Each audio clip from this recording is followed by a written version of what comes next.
చూద్దాం. ఈ దినము కొరకు సిద్ధపరచబడిన పరిశుద్ధ దేవుని వాక్య లేఖన భాగం ఆదికాండం 4వ అధ్యాయం 7-8 వచనాలు.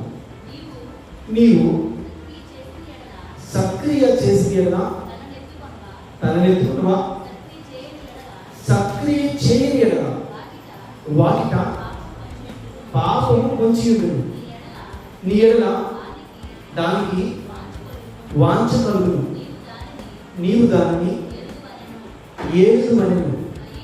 కయీను తన తమ్ముడైన హేబేలుతో మాట్లాడాడు. వారు పొలంలో ఉన్నప్పుడు కయీను తన తమ్ముడైన హేబేలు మీద పడి అతన్ని చంపెను. చేకూర్చిన ప్రియులైన దేవుని పిల్లలైన వారందరికీ ప్రభు పేరిట హృదయపూర్వక వందనాలు. ఈ దినం కొరకు సిద్ధపరచబడిన పరిశుద్ధ దేవుని యొక్క వాక్య లేఖన భాగంలో మనం వినబోతున్న ఈ వాక్యాన్ని ఎంత శ్రద్ధగా వినగలిగితే దేవుని యొక్క మాటలు మనకు అర్థం కావడానికి అవకాశం ఉంటుంది. దేవుని మనసు మరి ప్రాముఖ్యంగా ప్రియమైన దేవుని పిల్లలారా, మనం చదువుతున్న వాక్య లేఖన భాగంలో దేవుడు మాట్లాడుతూ కయీనుతో మాట్లాడుతున్న మాటలు నీవు సక్రియ చేయని ఎడల, సక్రియ చేస్తే నీవు తలనెత్తుకుంటావు, లేకపోతే పాపం నీ వాకిట పొంచి ఉంటుంది. నువ్వు మంచి పని చేసావు అనుకో, తలనెత్తుకుంటావు. మంచిగా ప్రవర్తించావు అనుకో, తలనెత్తుకుంటావు. మంచిగా జీవించావు అనుకో, అనేకులకు ఆశీర్వాదకరంగా, గౌరవంగా, గొప్పగా, ఘనతగా ఉండడానికి కారణమవుతావు. అలా కాక నీవు సక్రియ చేయని ఎడల నీవు నీ తలను దించుకోవలసి వస్తుంది, నీ ముఖాన్ని చెమగుచ్చుకోవలసి వస్తుంది, నీవు నీ తల ఎత్తుకోలేవు అని మాట్లాడుతూ ఉన్నాడు. చాలా జాగ్రత్తగా గమనించండి. గడిచిన 2 రోజుల క్రితం కాశ్మీర్లో పహల్గాం అనే ప్రాంతంలో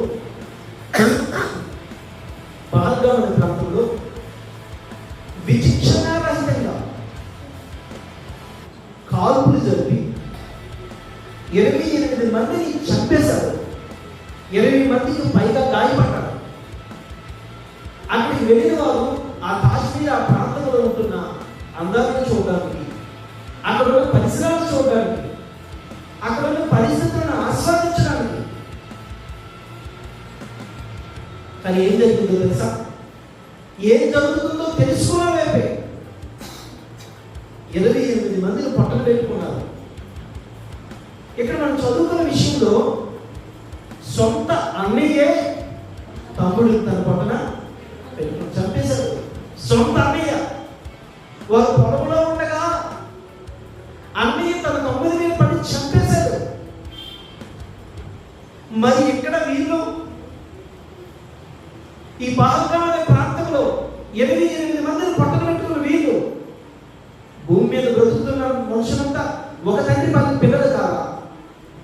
దేశంలో బ్రతుకుతున్న వారంతా ఒక తండ్రి పిల్లలు కాదా? 28 మందిని విచక్షణారహితంగా కాల్చిపడేశారు. ఒకరికొకరు బాగిలేదు, ఒకరికొకరు అన్యాయం చేయలేదు, ఒకరి ఎడలో ఒకరికి ఏమైనా పగలేదు, ప్రతీకారం లేదు. మూర్ఖంగా మతం పేరు చెప్పి, మూర్ఖంగా మనుషుల మధ్య విభేదాలు సృష్టించి, అత్యంత కిరాతకంగా దొరికిన వారిని దొరికినట్టు కాల్చి చంపేశారు. ఇక్కడ తన తమ్ముడైన హేబేలు దొరికితే పొలంలో హేబేలు మీద పడి చంపేశారు.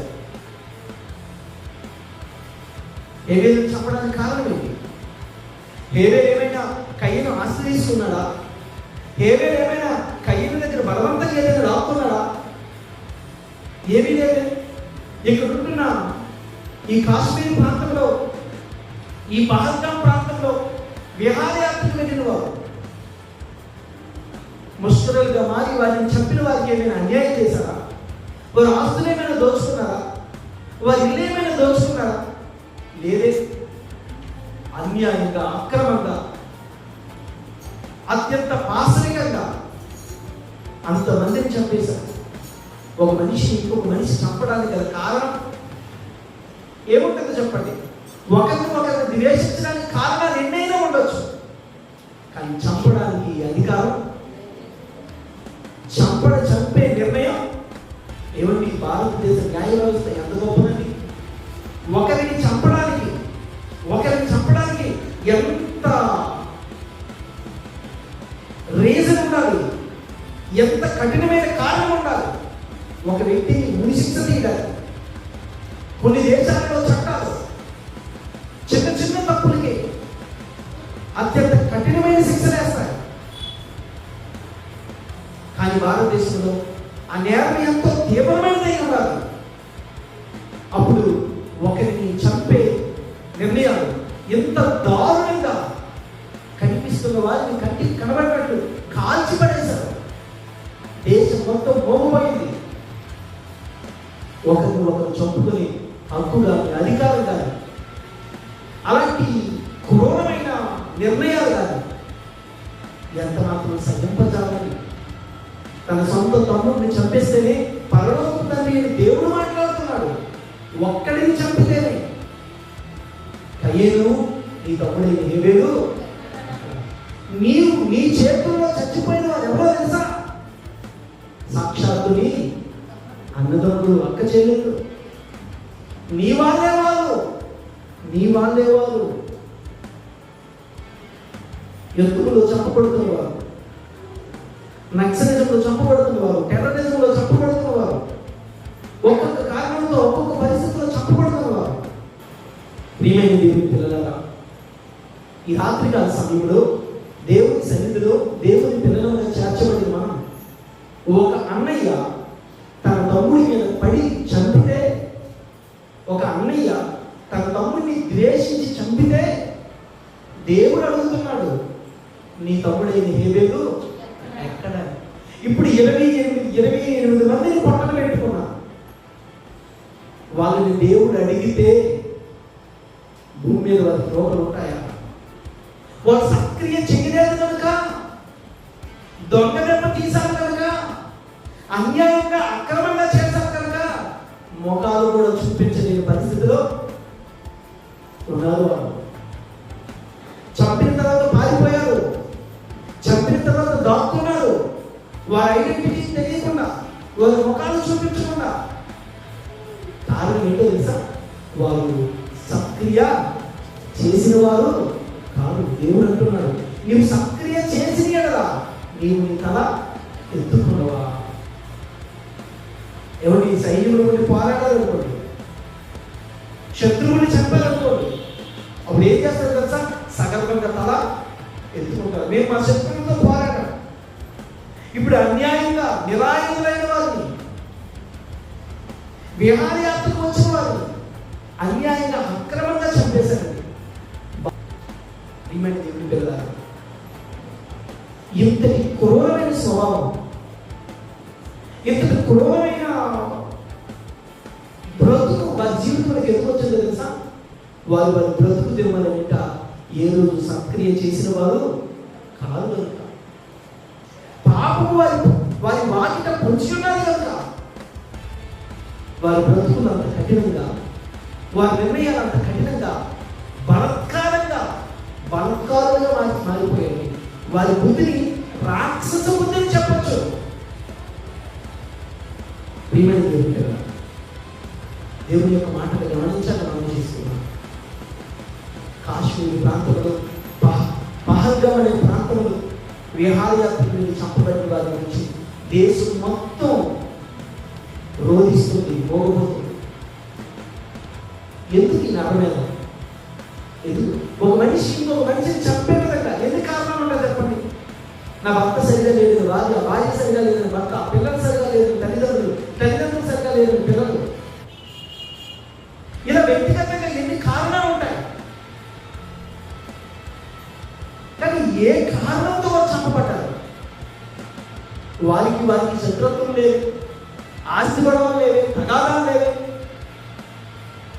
వారి యొక్క ఆలోచనతో తెలుసా? ఈ దేశం ఉనికి పడాలి, ఇక్కడ కాపున్న ప్రజలు ఉనికి పడాలి, మేము చంపామనే విషయం అందరికీ తెలియాలి. ఈ ఆయుధాలు చేతబట్టి నిర్దాక్షిణంగా కాల్చి చంపేశారు. ఇప్పుడు ఆలోచించేద్దాం, ఈ దేశం పిడికిలు బిగించి ఊపిరి ఊదుకొని ప్రతి ఒక్కరూ అలాంటి మూర్ఖ స్వభావంతో, రాక్షస స్వభావంతో ప్రవర్తిస్తున్న మనుషులు ఎడల పిడికిలు బిగిస్తే ఈ దేశం వారిని పట్టుకుంటుందా లేదనేది పక్కన పెడితే ఇంత నరమేదానికి కారణమే కదా దేవుడు ఊరుకుంటారా? దేవుడు వదిలేస్తాడండి? అన్నయ్యని అడుగుతున్నాడు, నీ తమ్ముడైన హేబేలు ఎక్కడ? అన్నయ్యని అడుగుతున్నాడు, నీ తమ్ముడైన హేబేలు ఎక్కడ? నువ్వు అత్యంత పాశవికంగా చంపిన నీ తమ్ముడైన హేబేలు రక్తము నేల నుండి నాకు మరపుతుంది. బలత్కారుల విషయంలో ఇంకొకరిని చంపడానికి, ఇంకొకరు చనిపోవడానికి కారణమైన వారి విషయంలో దేవుడు లెక్కడుగుతాడు. మామూలుగా ఒకరిని దూషిస్తేనే సహించలేడు ఆయన. నువ్వు పనికి మాలినవాడా అని ఎవరినైనా అంటేనే దాని మీద పెద్ద శిక్షాస్మృతినే పెట్టుకున్నాడు ఆయన. వ్యర్థుడా అని ఎవరినైనా నువ్వు పలికితే అతను నువ్వు చంపినట్టే కదా. నీ మీద నరహంతకుడు వ్యర్థుడని పలికితే అలాంటిది నువ్వు నరహంతకుడుగా మారిపోయావు. ఇంతమందిని పక్కన పెట్టుకున్నావు, ఒప్పుకుంటారా? దేవుడు ఒప్పుకుంటాడా? పునాదులతో సహా లేపుతాడంటే, పునాదులతో సహా లేపుతాడు. అన్యాయంగా ఎవరైనా చంపబెడితే వారి పక్షాలు ఉంటాడు ఆయన. నీతిమంతులైన వారు చంపబెడితే వారి పక్షాలు ఉంటాడు ఆయన. నిర్దాక్షిణంగా ఏ నేరము చేయని పరిస్థితుల్లో అన్యాయంగా చంపేశాడు. దేవుడు అడుగుతాడు, దేవుడు మొహం దాచుకుని అడుగుతాడు. ఇప్పుడు ఆలోచించండి పిల్లలు, దేవుడు ఎందుకు మనిషి ఇంకొక మనిషిని చంపి అంత క్రూరంగా తయారవుతున్నాడు? కొందరికేమో గుర్తింపు కావాలి, కొందరికేమో మతం కావాలి, కొందరేమో కులం కోసం చంపుతారు, కొందరేమో ఆస్తుల కోసం చంపుతారు, కొందరేమో మతాల కోసం చంపుతారు. ఏ విధంగా ఎలాంటి నిర్ణయాలతో నీవు ఇంకొకరిని చంపడానికి ఎప్పుడైతే నీ చెయ్యేస్తావో నువ్వు దేవుని చేతిలో పడడం ఖాయం. నువ్వు దేవుని చేతిలో పడడం ఖాయం. దేవుని చేతిలో పడ్డావా, నీ ఒంట్లో దిగే బుల్లెట్ల కంటే దేవుడు నీకు విధించబోయే శిక్ష చాలా గొప్పది.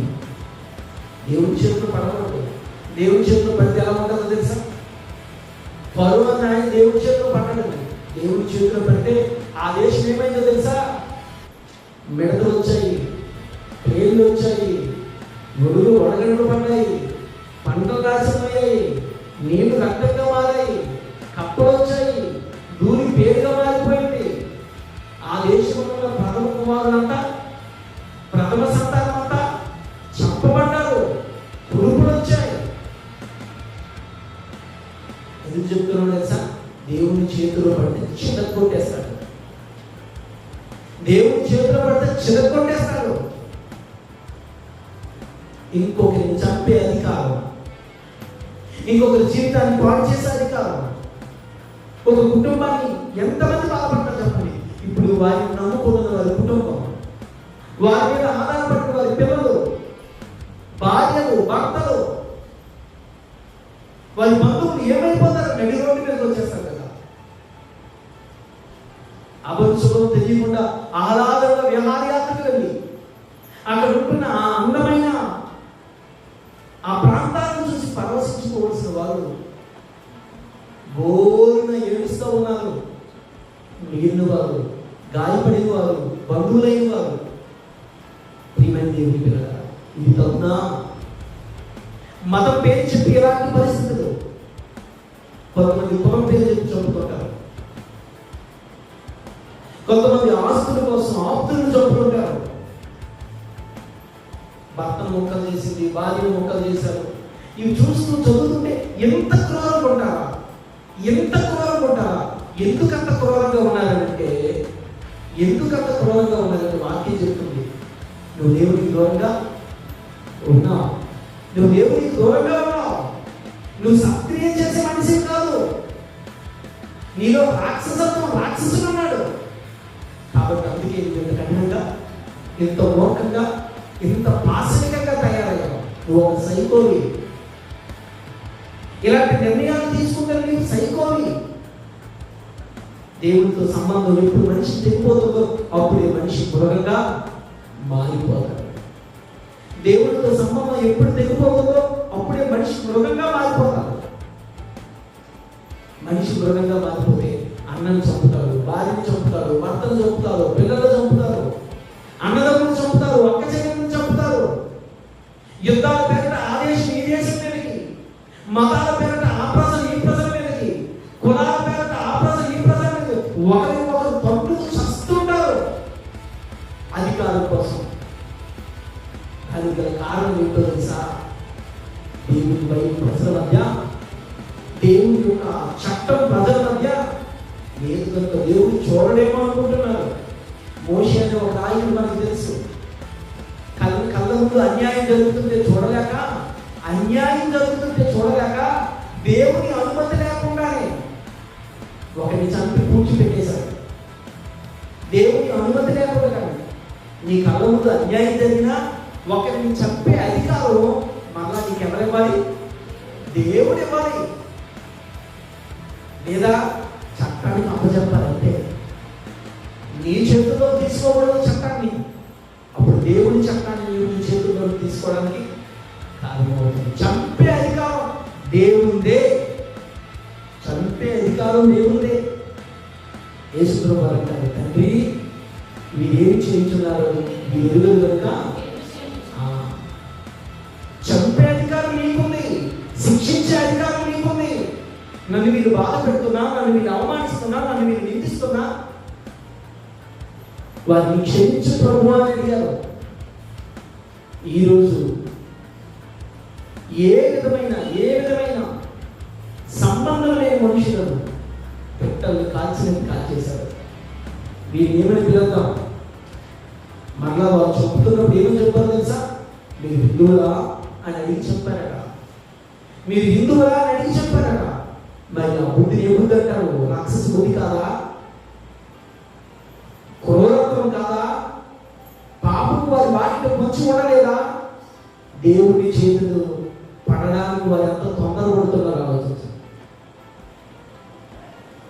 నీదే కులమరా అని చెప్పి అడుగుతావు, నీదే మతమరా అని చెప్పి అడుగుతావు, నీదే ప్రాంతమరా అని చెప్పి అడుగుతావు. అలా అడిగినప్పుడే నువ్వు నరహంతకుడిగా మారిపోయావు. అలా ప్రవర్తించినప్పుడు నువ్వు నరహంతకుడిగా మారిపోయావు. అంత క్రూరంగా మనిషి నైజం మారడానికి గల కారణం బైబిల్ మాత్రమే చెప్తుంది. ఏం చెప్తుందో తెలుసా? నువ్వు మంచి పనులు చేయట్లేదు, అందుకే పాపం నీ వాకిట పొంచి ఉంది. నువ్వు చేసేవన్నీ క్రూరమైన పనులు, నిర్ణయాలు. అందుకే నువ్వు నరహంతకులుగా మారిపోతున్నావు. దేశమా, నా దేశమా, వాక్యం చెబుతుంది, దేశమా యెహోవా మాట వినుమా. కులం పేరును చంపుకోవద్దు, మతం పేరును చంపుకోవద్దు, ప్రాంతాల పేరును చంపుకోవద్దు, అధికారం కోసం చంపుకోవద్దు, ఆస్తుల కోసం చంపుకోవద్దు, అన్నదమ్ముల మధ్య, అక్క చెల్లెల మధ్య ఇలాంటి ప్రవర్తన మీకు తగదు. అని బైబిల్ చెప్తుంది. ప్రియమైన దేవుని పిల్లలారా, ఒక అద్భుతమైన వాక్యం లేఖన భాగాన్ని బైబిల్ మనకు తెలియజేస్తుంది. చూద్దాం. ఆదికాండం 6వ అధ్యాయం 3-4 వచనాలు. అప్పుడు యెహోవా నా ఆత్మ నరులతో ఎల్లప్పుడూ వాదించదు, వారు తమ అక్రమ క్రియల విషయంలో నరమాతులై ఉన్నారు. అయినను వారి దినములు 120 ఏండ్లు. ఆ దినములలో నెఫీలీను అలాగా 6వ వచనమేనా? 3-4 కదా, 4వ వచనం. ఆ దినములలో నెఫీలులను వారు భూమి మీద ఉండేది. తరువాత పుట్టుపత్తులు ఏం రాయబడి ఉంది తెలుసా? పుట్టుపత్తులో బలత్కారులట. వాళ్ళు ఎవరట? బలత్కారులట. పొలం పేరుకి వెలివేస్తుంటారు బలత్కారులు, భూమిని దోచుకుంటుంటారు బలత్కారులు, మతం పేరుకు చంపుతుంటారు బలత్కారులు, పదవుల కోసం చంపుకుంటారు బలత్కారులు, ఆస్తుల కోసం చంపుకుంటారు బలత్కారులు. వారి గురించి బయట చెప్తుంది రాక్షస స్వభావం కలిగిన వారు. వారికున్న బలంతోనూ పనిపెడుతూనూ వారి చేతిలో ఉన్న ఆయుధాలతోనూ మనిషి ఇంకొక మనిషిని చంపేంత క్రూరులుగా మారిపోయారు. నేడు క్రైస్తవ్యం క్రీస్తు వాక్యం చేత సాధు చేయబడిన వారై మనం చేయు పనులన్నిటి విషయంలో దేవుని అధికారానికి మనల్ని మనం అప్పగించుకోవాలి. మనం ఏ పని చేసినా ముందు ఏం చేయాలి తెలుసా? ప్రభువా, ఈ పని నేను చెయ్యాలా వద్దా అని దేవుడిని అడగాలి. వాక్యంలో ఆ మంచి చెడుని గ్రహించాలి. చేతనైతే ఇంకొక వ్యక్తి బ్రతకడం కోసం మన ప్రాణాన్ని ఇవ్వడానికి కూడా సిద్ధపడాలి.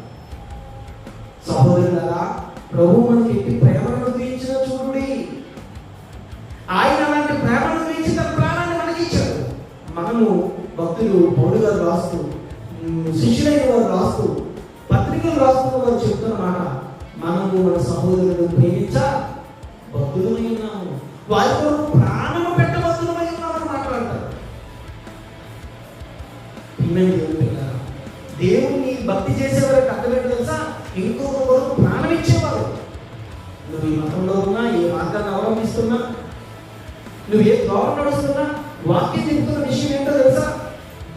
వాక్యం నేర్పిస్తున్న విషయం ఏంటో తెలుసా? మనిషి ఇంకొక మనిషి బ్రతుకుకోదు, ఇంకొక మనిషి ఆకలిని తీర్చాలి, ఇంకొక మనిషి దప్పికను తీర్చాలి, అవసరమైతే నీ అవయవాలు దానం చేసైనా ఇంకొక మనిషి ప్రాణాన్ని పొయ్యగలగాలి, ఇంకొక మనిషి జీవితాన్ని నిలబెట్టగలగాలి. నీకు ఇది తగ్గదే.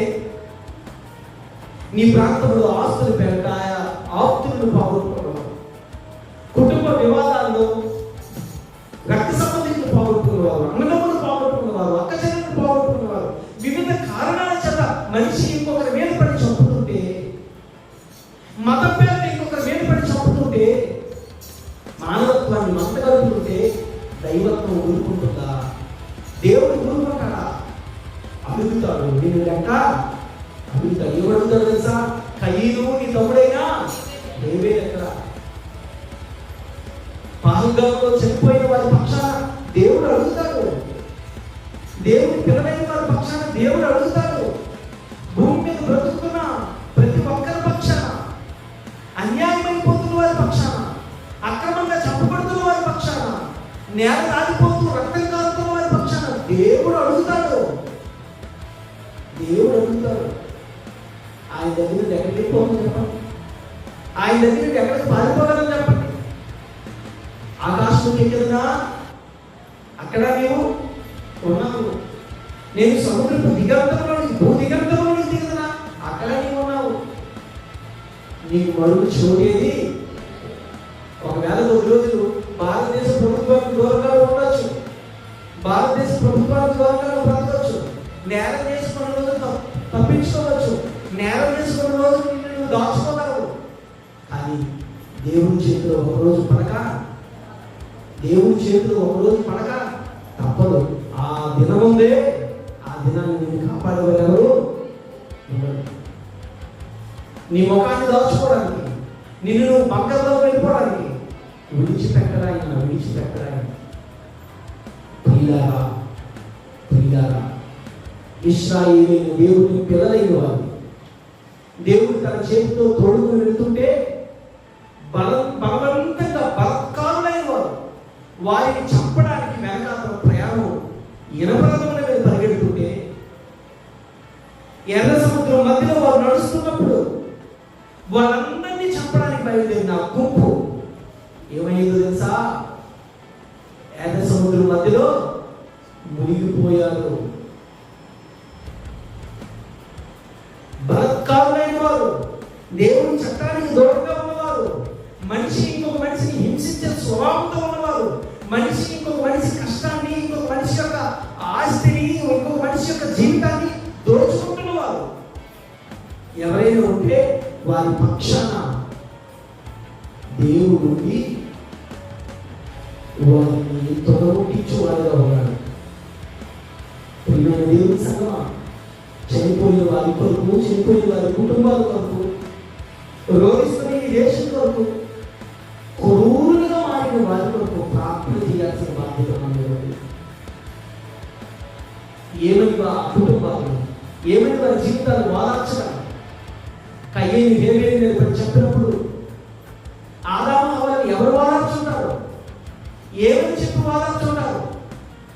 అన్నే తమ్ముడిని చెప్పాడు, తల్లిదండ్రులారా మీ చిన్నవాళ్ళకి మీ పెద్దవాళ్ళు చెప్పాడు అంటే ఆ కుటుంబం ఏమైపోతుందో చెప్పండి. ఈరోజు ఏమన్నా మతాల పేరట, కులాల పేరట, ప్రాంతాల పేరట, భాషల పేరట ఈ దేశం అల్లకల్లోలం అయిపోతా ఉంది. ఈ ప్రపంచం అల్లకల్లోలం అయిపోతా ఉంది. ఇంకొక వ్యక్తి మీద పడి చంపుతున్నాడు, దోచుకుంటున్నాడు, బలవంతంగా, బలత్కారంగా, దురహంకారం. ఈ పరిస్థితుల్లో క్రైస్తవులు ఈ ప్రపంచానికి ఒక వెలుగు దివ్య కావాలి. ప్రభు అంటాడు మీరు లోకములకు వెలుగై ఉన్నారు. ప్రభు అంటాడు మీరు లోకములకు వెలుగై ఉన్నారు అంటే అర్థమేంటో తెలుసా? అలా కన్నీళ్ళతో ఉన్నవారిని, దుఃఖంలో ఉన్నవారిని, బాధలో ఉన్నవారిని, కష్టాల్లో ఉన్నవారిని వాదార్చే బాధ్యత, వారి ప్రార్థించే బాధ్యత, వారి కన్నీళ్లు తుడిచే బాధ్యత క్రైస్తవులు తీసుకోవాలి. ఈ దేశం కొరకు, ఈ ప్రజల కొరకు, మనం బ్రతుకుతున్న ప్రాంతంలో బ్రతుకుతున్న పిల్లలైన వారి కొరకు, దేవుని పిల్లలైన వారి కొరకు, ఈ ప్రపంచం కొరకు కూడా కన్నీళ్లు కాల్చాల్సింది, ఈ ప్రపంచానికి చేయందించాల్సింది క్రైస్తవులే. పిల్లలా ఇక్కడ నుండి అక్కడ గాయపడిన వారి వరకు, ఇక్కడ నుండి అక్కడ చంపబడిన వారి వరకు ఏం చేయగలుగుతాం? ప్రార్థన చేయాల్సిన బాధ్యత. వారి కుటుంబాలు ఓదార్చబడడానికి, దేశంలో ఏ విధమైన మత కలవరాలు లేకుండా, దేశంలో ఏ విధమైన ప్రాంతీయ విభేదాలు లేకుండా, దేశంలో ఏ విధమైన అల్లర్లు లేకుండా ప్రార్థన చేయాల్సిన బాధ్యత, సమ్మేళనం పాటించాల్సిన బాధ్యత దేవుని పిల్లలైన వారు ఉంది. అది క్రైస్తవుని చెప్పినా, హిందువుని చెప్పినా, ముస్లింని చెప్పినా, మనిషి ఇంకొక మనిషిని చెప్పే పరిస్థితుల్లో క్రైస్తవులు వెంటనే స్పందించాలి, వారి కొరకు ప్రార్థించాలి. ఆ కుటుంబాలు కట్టబడలాగిన, ఓదార్చబడలాగిన, తిరిగి ఆ కుటుంబాలు బలంగా నిలబడలాగిన, అంత క్రూరంగా మారిన ఆ వారి కొరకు, క్రూరు లేని వారి కొరకు వారు దేవుడి చేతిలో, వారి వల్ల నష్టపోయిన వారికి దేవుడు న్యాయం జరిగించలాగా ప్రార్థన చేయాల్సిన బాధ్యత. నేడు ప్రియ సంగమా, తన వచ్చితే మన మధ్య చదవబడిన మాటలు బట్టి, మన మధ్య బోధించబడిన మాటలు బట్టి దేవుని సన్నిధిలో ప్రార్థన చేసుకుందాం.